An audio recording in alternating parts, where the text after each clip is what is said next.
Bonjour à tous et bienvenue à bord du podcast Automobile Propre pour un numéro un peu spécial à l'occasion de ce 50e épisode du podcast. L'année se termine, tout le monde digère tranquillement Noël en attendant d'en remettre une couche peut-être demain soir pour le réveillon de la Saint-Sylvestre. Du coup, au milieu de cette torpeur festive, on s'est dit que le moment était propice pour vous proposer une petite rétrospective de l'année en podcast, ou plutôt une rétrospective du podcast, en passant en revue les sujets marquants de 2022. Pour cela, nous avons sélectionné les 10 épisodes qui vous ont le plus intéressé, ou en tout cas ceux qui ont été le plus écoutés et les plus téléchargés au fil de l'année. C'est l'occasion aussi de vous remercier pour votre écoute et votre fidélité qui nous ont permis de dépasser les 200 000 écoutes sur l'année. L'occasion de remercier également tous les acteurs de l'électromobilité qui ont bien voulu prendre un peu de leur temps pour venir s'exprimer au micro du podcast Automobile Propre en répondant à nos questions sur leur entreprise et sur leur vision du secteur. Et bien sûr, enfin, l'occasion de remercier tous les journalistes et collaborateurs d'Automobile Propre et de tous les sites du groupe qui animent régulièrement cette émission avec moi. Un petit mot technique avant de commencer. Certains d'entre vous nous ont fait remarquer il y a quelques semaines que des épisodes tournaient en boucle en revenant au début après 5 minutes de lecture ou après quelques minutes de lecture. Ce problème ne vient pas de nous mais de la plateforme Apple Podcast qui a connu ce bug sur certains fichiers audio pendant quelques jours. C'est apparemment rentré dans l'ordre depuis. Précisons que le problème ne concernait qu'Apple Podcast et qu'il n'y avait pas de souci avec les autres plateformes. Et pour répondre à un commentaire justement sur Apple Podcast, oui, après le montage, nous écoutons et vérifions intégralement le fichier final MP3 avant de l'exporter et de le publier sur les plateformes. C'est évident, mais apparemment cela va mieux en le disant. Allez, c'est parti pour la rétrospective 2022 où l'actualité de la voiture électrique et de la transition énergétique vue par le podcast Automobile Propre.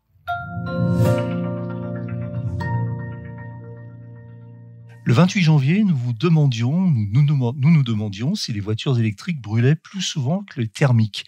Est-ce un fait avéré ou une légende urbaine entretenue par les anti-VE et alimentée par une certaine ignorance ? Réponse dans cet épisode.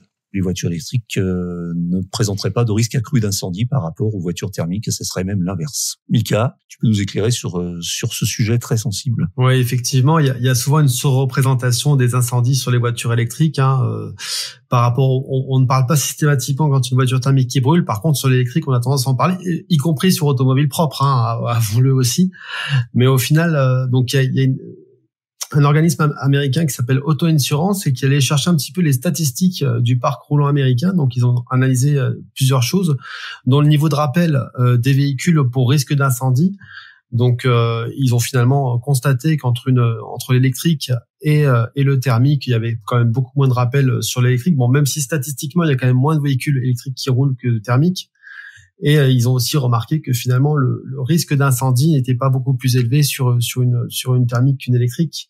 Alors si on regarde un petit peu les chiffres, donc les voitures à moteur thermique ont déclenché un peu moins de 200 000 incendies en 2020 aux États-Unis, contre 16 000 pour les hybrides et seulement 52 pour les voitures électriques. Donc c'est ridicule. Alors même si effectivement il y a un ratio par rapport au nombre de véhicules en circulation, c'est quand même c'est assez rare qu'une voiture électrique prennent feu, même si effectivement, comme tu l'as dit en introduction, il y a eu quelques constructeurs qui ont eu des problèmes sur les batteries, mais qui ont généralement réagi assez vite en faisant des rappels. Et d'ailleurs, ces rappels pour risque d'incendie et des courts-circuits concernent aussi les véhicules thermiques. Il y a de l'électronique dedans, donc forcément, il y a aussi c'est des voitures qui sont aussi soumises à des rappels assez réguliers. Le dernier rappel en date, on peut citer, je ne sais pas qu'est-ce qu'il y a eu. C'est Hyundai qui a eu beaucoup de problèmes sur ses batteries, voilà. Avec la Kona, ouais. Avec la Kona et en particulier avec son fournisseur LG Chem, fournisseur coréen. Donc ils ont dû rappeler, alors j'ai pas les chiffres exacts en tête, mais il y a plusieurs dizaines de milliers de voitures qui ont dû être rappelées pour un changement intégral du pack. En raison d'un risque, là pour le coup c'était un risque avéré d'incendie. Donc voilà, les constructeurs de toute façon suivent ces choses-là et les rappels sont orchestrés pour éviter les problèmes de court-circuit qui restent dans la réalité assez rares. C'est souvent des rappels préventifs. Mais c'est vrai qu'ils ont tendance à ouvrir le parapluie dès qu'il y a un problème. Mine de rien, chez les auditeurs du podcast, les sujets qui traitent de l'hybride rechargeable font toujours un bon score. La preuve encore une fois avec cet épisode du 12 février où nous parlions de la fin probable de l'hybride rechargeable dans un avenir assez proche. L'hybride rechargeable pourrait ne pas être aussi vertueux que ça en termes de consommation d'énergie. Et encore une fois, on parle de réglementation. La réglementation à ce sujet pourrait changer, Mika. Effectivement, alors la consommation des hybrides rechargeables, c'est un sujet qui fait très régulièrement débat. Dans la mesure où ce sont des véhicules qui, par rapport aux normes annoncées, peuvent être capables du meilleur comme du pire.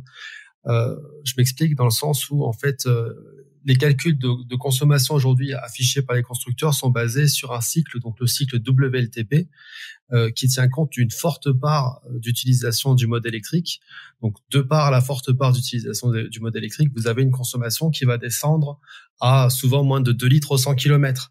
Donc, les constructeurs se sont naturellement engouffrés dans la brèche parce que qui dit basse consommation dit bas niveau d'émission.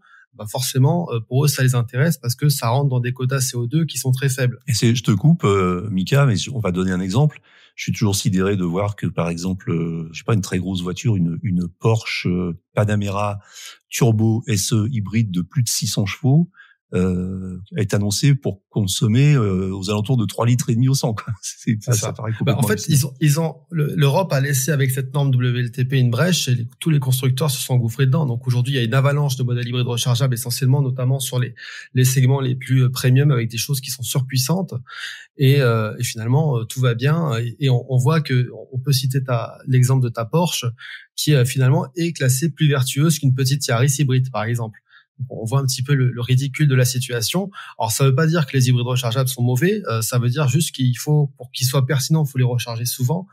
Mais le cycle aujourd'hui d'homologation fausse un petit peu la donne. Et ce que veut faire l'Europe, c'est un petit peu justement prendre en compte de façon plus juste cette autonomie électrique et le fait qu'une fois qu'on a passé cette autonomie électrique, la consommation elle est pas fantastique. On a fait plusieurs essais de consommation sur la longue distance et on s'aperçoit que finalement quand on fait des longs trajets avec un hybride rechargeable, une fois que la consommation électrique est passée, une fois qu'on a vidé l'autonomie de la batterie, la consommation elle va sur 8 litres, 9 litres, 10 litres. Donc c'est pas du tout ce qui est annoncé par le constructeur. Donc l'Europe, elle va revoir un petit peu ce qu'elle aurait dû faire dès le départ, soit dit en passant. Elle va revoir son cycle d'homologation. Elle veut notamment revoir ce qu'ils appellent le facteur d'utilité, qui est un facteur de pondération qui se base sur la part de l'autonomie électrique.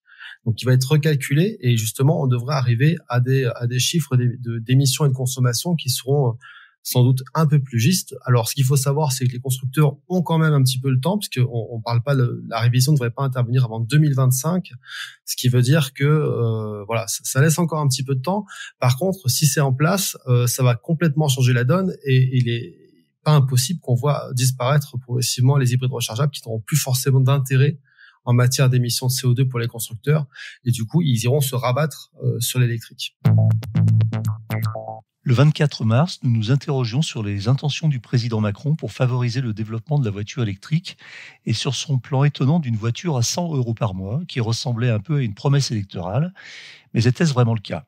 Alors effectivement, c'est pas une annonce du gouvernement, mais bien une annonce du président candidat. Alors c'est bien de le préciser parce que des fois on ne sait pas ce qui est une annonce du gouvernement ou de Macron en tant que candidat, et ça fait partie du programme qu'il a présenté il y a quelques jours. Et donc partant du principe que tout le monde ne peut pas encore acheter une voiture électrique parce que les voitures électriques sont encore chères, il propose de mettre en place un système de location à moins de 100 € par mois, se basant sur un parc de 100 000 voitures décarbonées, de préférence produites en France, et qui compte proposer à partir de 2023 avec une première enveloppe de 50 millions d'euros.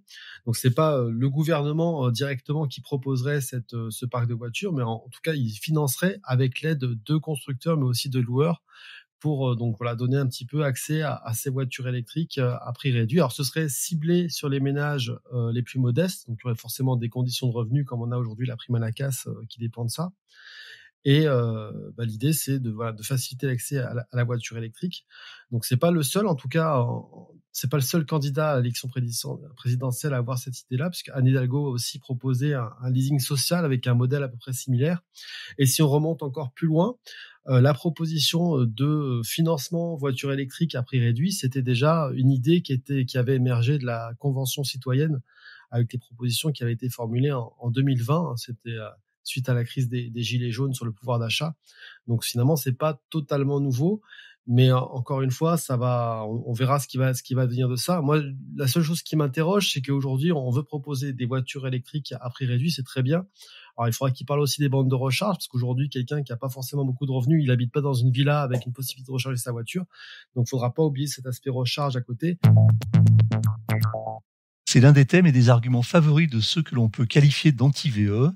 Y aura-t-il une pénurie de courant quand 15 millions de voitures électriques seront en circulation? Des éléments de réponse dans cet épisode du 21 avril. Je crois qu'on a quand même des éléments de réponse, Johan. Ouais, tout à fait. Déjà, c'est une vieille idée reçue. Alors, idée reçue qu'on peut comprendre, hein, mais c'est la voiture électrique, ça va faire saturer le réseau, il va falloir construire de nouvelles centrales électriques. Souvent, quand vous parlez de véhicules électriques avec des gens qui sont un tout petit peu contre ou un petit peu sceptiques, c'est le premier sujet qui vient sur la table, c'est ce sujet de l'alimentation électrique. Donc, moi, à titre personnel, j'ai pas forcément la réponse. Par contre, ce qui est sûr, c'est que RTE, qui gère le réseau électrique, lui s'est posé la question et de façon approfondie, puisqu'ils ont fait toute une étude sur ce sujet-là, ne serait-ce que pour savoir s'ils allaient devoir justement augmenter en fait leurs infrastructures et dans quelle mesure. Donc ils ont fait une étude que vous pourrez retrouver sur le site de RTE, de l'Aver France ou même d'Automobile Propre. Et en fait, ils estiment eux que la consommation d'énergie qui est liée au développement du véhicule électrique ne devrait pas dépasser 48 TWh en 2035. Ça correspond à peu près à 10% de la consommation française d'électricité. Et du coup, 16 millions de véhicules électriques, c'est ce qu'ils ont calculé. 16 millions de véhicules électriques en circulation, ça correspondrait à peu près à la consommation électrique de la Nouvelle-Aquitaine. Donc, c'est pour vous donner un ordre d'idée, un ordre de grandeur. Et en fait, RTE nous dit que finalement, ça ne devrait pas poser trop de problèmes, en tout cas qu'on est en capacité d'absorber ce supplément de consommation électrique. Mais par contre, le point qui est un petit peu compliqué, c'est de gérer les pics de consommation. Et il y a notamment le pic, le fameux entre 19h et 21h, où tout le monde rentre chez soi, allume ses appareils électriques, fait à manger, lance des machines à laver, etc. Finalement, en fait, le défi, c'est plutôt ça, c'est d'être en capacité de gérer ce pic-là. Et ils disent aussi qu'il y a deux pics qui sont un peu moindres, qui sont le matin et à la pause de midi. Et en fait, la piste qui est privilégiée par RTE pour ça, c'est d'être capable de décaler les recharges en fait à ce moment-là. Donc soit de manière manuelle, ça veut dire qu'on compte un petit peu sur le civisme des utilisateurs, ou soit via des dispositifs de pilotage énergétique, qui est à mon sens un point très important aussi pour l'intégration du véhicule électrique dans le réseau. Et ce pilotage énergétique, il a aussi la vertu de permettre d'utiliser l'énergie intermittente, l'énergie renouvelable, éolienne ou solaire, pour intégrer cette énergie dans le réseau et l'utiliser au moment où on en a besoin. Donc on arrive vers des concepts de smart grid qui, à mon avis, et a priori de l'avis d'RTE aussi, c'est un concept qui est nécessaire demain pour l'avenir de la voiture électrique, mais même pour l'avenir en fait de notre consommation et de notre production d'énergie. Parmi les nombreuses personnalités interviewées dans le podcast, le sujet du V2G ou Vehicle to Grid a fait le plein d'auditeurs. On dirait que cette thématique passionne les abonnés au podcast. Les explications d'Éric Mévelec, directeur général de Drive, une société spécialisée dans le déploiement de solutions autour du V2G, c'était le 12 mai. Alors concrètement, en quelques mots, ça veut dire quoi? Ça veut dire que j'arrive par exemple avec ma voiture qui dispose d'un certain niveau de charge dans ses batteries sur un parking. Je ne vais pas l'utiliser pendant quelques jours. Je peux redistribuer l'électricité stockée dans les batteries de ma voiture au réseau via des bornes spécialisées, c'est ça? Ah, tout à fait, via des bornes et puis des véhicules spécialisés. Donc c'est tout un système technologique qui doit permettre de faire effectivement cette opération de renvoi d'énergie vers le système électrique. En d'autres termes très simples, c'est la capacité qu'a le véhicule électrique à un moment donné, si son propriétaire, son utilisateur en est d'accord, à se transformer en une batterie. Voilà, et à se comporter vis-à-vis du système électrique au sens large, que ça soit la maison, le building le système de distribution ou même plus largement le système de transport ou de production en France ou en Europe, c'est de se dire à un moment donné, est-ce qu'on peut compter sur un grand nombre de véhicules qui sont garés et non utilisés, comme si c'était des batteries à disposition. Alors bien sûr, il y a un certain nombre de prérequis, comme s'assurer que la charge des véhicules sera à tout moment disponible pour les utilisateurs, mais sous certaines conditions et avec l'accord des utilisateurs, on va justement agréger. Donc c'est tout ça le principe du V2G, c'est faire la somme en fait d'un grand nombre de batteries de véhicules qui sont à un moment donné pas sollicitées, pas utilisées et sur lesquelles on a de la marge de manœuvre pour pouvoir rendre des services. Donc par exemple, pour reprendre ce que vous disiez, vous arrivez, vous êtes une entreprise, vous garez votre flotte le soir, les véhicules sont branchés. Si dans la nuit, soirée d'hiver, on a un déficit d'énergie sur le système parce qu'il n'y a pas de vent, il n'y a pas de soleil, alors on va prendre la décision d'aller décharger de manière coordonnée une partie de l'énergie contenue dans chacune des batteries des véhicules pour former l'équivalent en fait d'une centrale virtuelle composée de tous ces véhicules. Le 8 juin, nous parlions d'un coup dur pour l'hybride rechargeable, encore un sujet sur l'hybride rechargeable. Qu'en était-il exactement? Réponse dans cet extrait. Alors, les hybrides rechargeables, c'est un gros problème depuis très longtemps au niveau des normes, depuis le début même. On a essayé de leur appliquer pour déterminer leur grammage en CO2, on a essayé de leur appliquer la même méthode que pour le 100% thermique ou pour l'hybride simple, et il s'avère que ça fonctionne absolument pas. Il suffit de regarder les chiffres qu'on obtient. On obtient des choses comme du 30 grammes de CO2, du 1 litre, 1 litre 4, allez, grand maximum 2 litres au 100 km, parfois pour des monstres de 400, 500 chevaux. Clairement, depuis le début, on n'a pas des normes qui correspondent, qui permettent vraiment de déterminer précisément les véritables émissions de CO2 de ces voitures. Ça, c'est le premier problème. Ça a été de vouloir appliquer, voilà, ce qu'on utilisait déjà pour le thermique et l'hybride. Simple.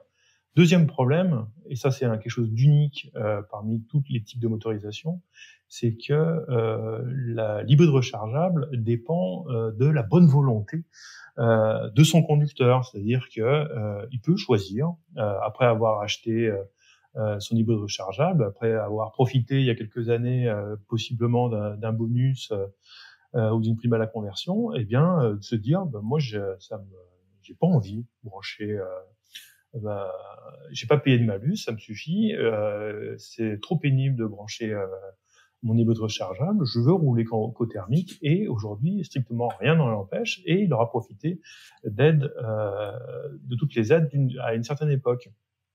Et ça, c'est un vrai problème parce que on n'utilise pas l'hybride rechargeable comme il a été conçu et qui peut avoir de grandes vertus si on l'utilise sur ce schéma qu'on a voulu nous imposer, c'est-à-dire électrique la semaine pour aller au travail et le week-end, exceptionnellement, on démarre le moteur thermique pour faire partir en week-end, partir en vacances.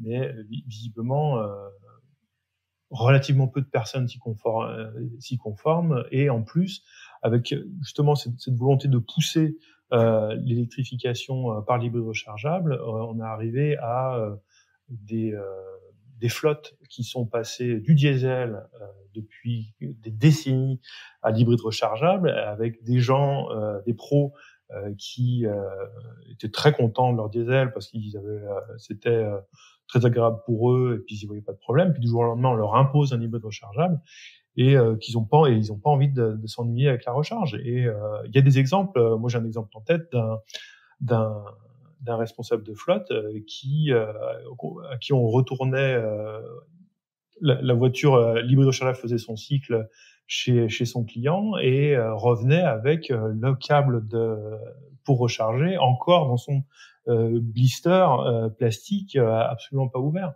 Et donc il fallait un moment, on y vient, il fallait une réaction des normes, il fallait durcir un petit peu à cause de ces excès, j'imagine, il fallait un peu durcir serrer la vis. Et la vis va être serrée et pas qu'un peu. Donc ce sera pour les prochaines normes. On va avoir plusieurs vagues de nouvelles normes qui vont arriver. Là, ça sera l'Euro 6E et ça va passer par une méthode de calcul différente qui va passer par où on va prendre un peu plus en compte les conduites avec la batterie à son minimum. On sait qu'un niveau de chargeable n'a jamais une batterie totalement vide. On arrive à un seuil minimum et à ce moment-là, on passe à un fonctionnement hybride simple, mais on continue de trimballer une batterie très lourde qui a une influence quand même sur la consommation. Et en modifiant ce calcul assez profondément, on arriverait à des résultats où un véhicule aujourd'hui qui émet par exemple 50 grammes par kilomètre de CO2, eh bien, en 2027, on émettrait 125 grammes par kilomètre, donc multiplié par 2,5 fois. Donc à ce moment-là, ça serait la fin de l'hybride rechargeable parce que on a des moteurs thermiques qui en sont très proches de ces 125 grammes par kilomètre sans aide de l'électrique. En 2027, peut-être ça sera encore plus évolué. Le 23 juin, Samuel Le Charpentier, CEO de GreenMove, une start-up spécialisée dans la voiture électrique d'occasion, nous parlait de ce marché naissant et prometteur. Donc là, globalement, ce dont on s'aperçoit dans le contexte, c'est qu'on a une tenue de cote qui est quasiment du jamais vu. C'est-à-dire que on a effectivement une incidence entre l'indice de temps et de kilométrage qui sont sur le véhicule qui ne varient, qui ne font que peu varier le prix. Et puis encore une fois, la pénurie aidant de véhicules fait que les véhicules tiennent la cote, comme on dit. Des Tesla, vous les revendez quasiment aussi cher en occasion qu'en neuf, parce qu'il y a la disponibilité. Donc pour l'instant, on est sur un marché qui est tout ça va se lisser dans le temps, mais on est sur un marché qui est hyper malmené. On a des vagues d'un côté et de l'autre. Les Fiat 500 dont on parle, par exemple, qui étaient la plus vendue, lorsque tous ces véhicules-là vont arriver en occasion, quasiment tout en même temps, ce gros volume de vente de véhicules neufs dans 3 ans, déversera sur l'occasion. Eh bien, on verra suivant l'offre s'il tient le marché ou pas, quoi. Alors, il reste des freins à l'achat de voitures électriques, on le sait, même sur des voitures neuves. Alors, évidemment, c'est d'abord le prix qui reste un frein important parce que les voitures électriques sont rarement bon marché. Et puis il y a aussi les questions d'autonomie, les questions de recharge en milieu urbain, recharge en ville, qui posent un vrai problème aujourd'hui à plus de 50% de la population. Vous accompagnez les clients là-dessus? Vous avez une politique d'accompagnement et d'acculturation à l'électrique pour essayer de faire tomber toutes ces barrières? Alors c'est clairement, on est sur l'accompagnement comme les assurances alliances de A à Z. On essaie d'être le plus proche effectivement, parce que remontons la genèse, l'inconnu fait peur, c'est humain. Donc là l'électrique, on découvre au fur et à mesure l'autonomie. On se dit attends, mais 150 km d'autonomie, moi je fais 200 km par jour. Oui, mais on a peut-être possibilité de recharger le véhicule en partant de chez soi à fond, et peut-être qu'au bureau on a une prise où on peut la recharger. Enfin, c'est tout un accompagnement sur l'utilisation réelle du véhicule. Oui, mais pour les vacances, je fais 800 km. Oui, mais est-ce que réellement vous utilisez votre véhicule pour partir en vacances? L'invasion massive des voitures électriques chinoises en Europe aurait-elle réellement commencé l'été dernier? C'est ce que nous pensions le 25 août et ce n'est probablement qu'un début. Alors on a déjà des prémices de ça. On a notamment les dernières nouveautés de MG qui sont notamment la MG4 là, qui est très attendue et qui à mon avis va faire très très mal. Mais c'est les marques chinoises où on les attend, c'est-à-dire qui arrivent avec des voitures moins chères que les autres. NIO c'est différent. NIO ils arrivent avec un niveau, on va dire, de raffinement et de technologie qui est à même d'attaquer de façon frontale même les références européennes de type allemande, quoi. Donc ils chassent directement sur ces terres. La première voiture qu'on a vu arriver en Europe, c'était le S8. Alors ils arrivent tous par la Norvège, mais ça c'est un petit peu traditionnel, c'est le marché le plus ouvert. Ils testent un petit peu là-bas. Le S8, c'est un gros SUV, on va dire de la taille d'un Model X, et que justement vous pouvez lire l'essai en exclusivité sur Automobile Propre par notre Maxime Fontanier national, qui était très impressionné justement par la maturité de cet engin-là. Le T7, c'est la deuxième vague. Là, on est dans de la grande berline 3 volumes qui arrive aussi. Et ils font. NIO fait très peur et a toutes les raisons de faire peur parce que ils arrivent en plus avec des technologies novatrices, notamment le swap de batterie. Et puis ils ont des moyens extraordinaires. Et puis je peux vous dire, l'Europe. Donc eux, ils arrivent par la Norvège, mais ils vont pas. Ils ont un plan pour avancer pays par pays. Normalement, la France on y aura droit dès l'année prochaine. Donc demain, on peut le dire. Et ils vont décliner. Ils ont toute une gamme complète, berline, SUV, de plus grand au plus petit. Et pour eux, en plus, l'Europe, c'est une étape. Ils commencent déjà à discuter des implantations aux États-Unis avec des usines sur place. Donc voilà, on peut dire qu'il y a des moyens extraordinaires, il y a des voitures qui sont technologiquement et puis aussi en matière de finition à la hauteur des productions européennes. Donc ouais, NIO, c'est un petit peu, je vais le dire, ça va faire hurler, c'est un peu le nouveau Tesla, c'est le Tesla chinois c'est vraiment une vague.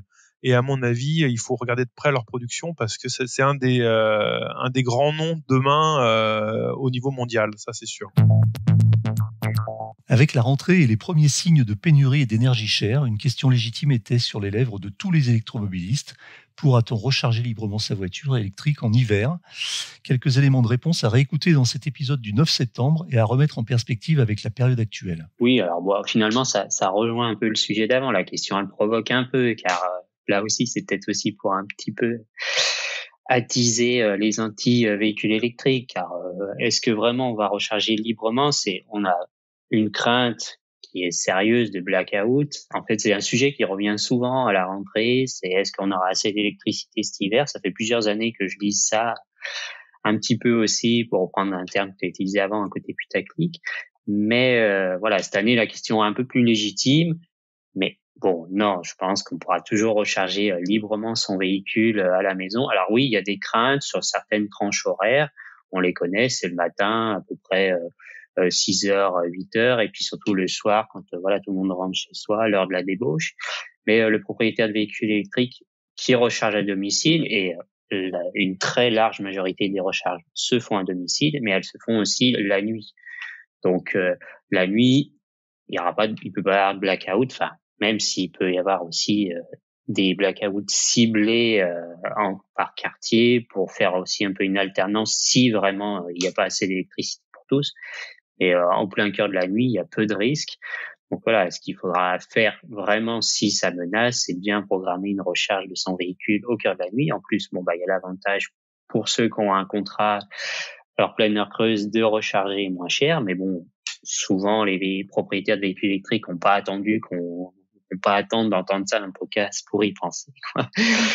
Mais voilà, il y aura pas de crainte. Après, il peut y avoir des craintes peut-être sur des bornes de recharge publiques en journée, déjà si le courant est coupé dans le quartier la journée, ou si même des opérateurs décident d'eux-mêmes de couper. Ça s'est vu en Chine. Là, c'était pas l'hiver, c'était l'été, mais avec la canicule dans certaines villes où là, les bornes étaient à l'arrêt.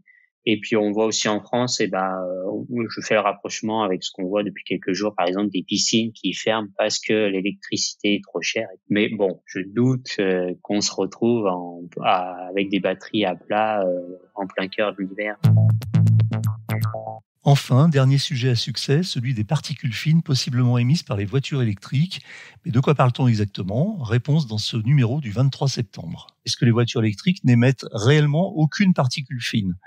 Et finalement, qu'est-ce qui émet des particules fines sur un véhicule en mouvement ? C'est l'échappement, le moteur, donc la combustion. Et puis, ce sont aussi les freins. Donc, de ce côté-là, on a réglé la question puisque il n'y a pas de moteur à combustion sur les voitures électriques, donc pas d'émission de particules fines. Sur le freinage, contrairement à ce que je peux lire parfois par des gens qui connaissent pas bien le sujet, qui disent les voitures électriques c'est lourd donc les freins sont plus sollicités, c'est faux, puisque il y a sur les voitures électriques un freinage régénératif qui, selon les modèles et selon le réglage qu'on a adopté, est un freinage très puissant qui va jusqu'à l'arrêt complet de la voiture, si bien que sur certaines voitures on ne freine pratiquement plus jamais, sauf dans les cas de freinage d'urgence. Sinon, on freine plus. Donc, pas d'émission de particules fines. Qu'est-ce qui reste? Il y a un truc auquel on n'a pas toujours pensé et qui, pour le coup, est également présent sur les voitures électriques, c'est l'émission de particules fines par les pneumatiques. Donc ça, c'est un peu le nouveau dada de ceux qui aiment pas la voiture, c'est de dire ouais, mais même si vous avez une voiture électrique, de toute façon, vous émettez quand même des sales particules fines parce qu'il y a des pneus sur votre voiture. Est-ce qu'on peut répondre à ça? C'est vrai en fait. Bah oui, c'est vrai. C'est vrai. Il y a une étude de l'ADEME qui est sortie en avril.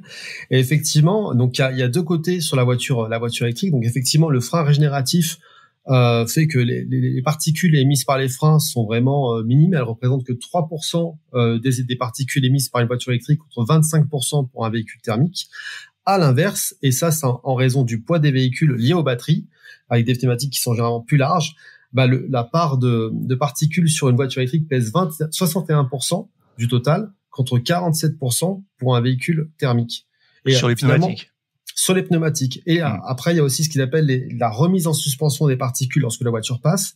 Donc c'est 36% pour l'électrique contre 28% pour le thermique. Donc au final, ce que disait l'ADEME, c'est que compte tenu que les nouveaux véhicules thermiques essence comme diesel ont maintenant des filtres à particules, donc ils ont beaucoup moins de particules à l'échappement, que l'écart n'était pas significatif sur les particules entre électrique et thermique. Après, le thermique continue d'émettre d'autres polluants que n'a pas du tout l'électrique, mais sur les particules, c'est un vrai sujet de santé publique en fait, et qui aujourd'hui n'est pas encore réglementé. Donc a priori sur les freins, il y a des dispositifs de mesures qui sont en train d'être mis en place par l'Europe. Sur les pneumatiques, a priori, c'est plus compliqué, ce sera pas pour tout de suite. Alors peut-être que les constructeurs, les manufacturiers de pneumatiques, comme on dit, travaillent déjà sur le sujet. Enfin peut-être, c'est sûr, ils travaillent déjà sur le sujet, puisqu'ils ont déjà sorti, ils s'évertuent à sortir des modèles spécifiques voitures électriques. Mais est-ce qu'ils vont aujourd'hui sur ce sujet des particules on sait que que ce soit Michelin ou alors il y a une marque anglaise qui se spécialise dans les pneus. Alors, je me rappelle plus du nom de la marque anglaise, je le retrouverai. Mais il y a de plus en plus de pneus destinés justement aux voitures électriques de façon spécifique. Mais moi, je trouve au sens général, les gens veulent trouver des défauts à la voiture électrique, veulent prouver de toute façon que ce n'est pas mieux. Nous, même automobile propre, on dira jamais que la voiture électrique c'est parfait, c'est voilà, c'est le nec plus ultra. C'est le nec plus ultra. Non, on dit juste c'est moins pire que la voiture thermique. Alors c'est peut-être pas un fossé comme par rapport au CO2 au niveau des particules, mais au global, quand on va faire l'addition de tous les polluants et des émissions de gaz à effet de serre, eh bien, ça sera inférieur à la voiture thermique. Voilà, cette rétrospective de l'année 2022 est terminée. J'espère qu'elle vous a plu. Il ne me reste plus qu'à vous souhaiter une très belle fin d'année, passez un bon réveillon et profitez de votre voiture électrique si vous en avez une et que vous prévoyez de longs trajets pour retrouver des proches. Prochain épisode du podcast le 12 janvier. D'ici là, portez-vous bien. Salut.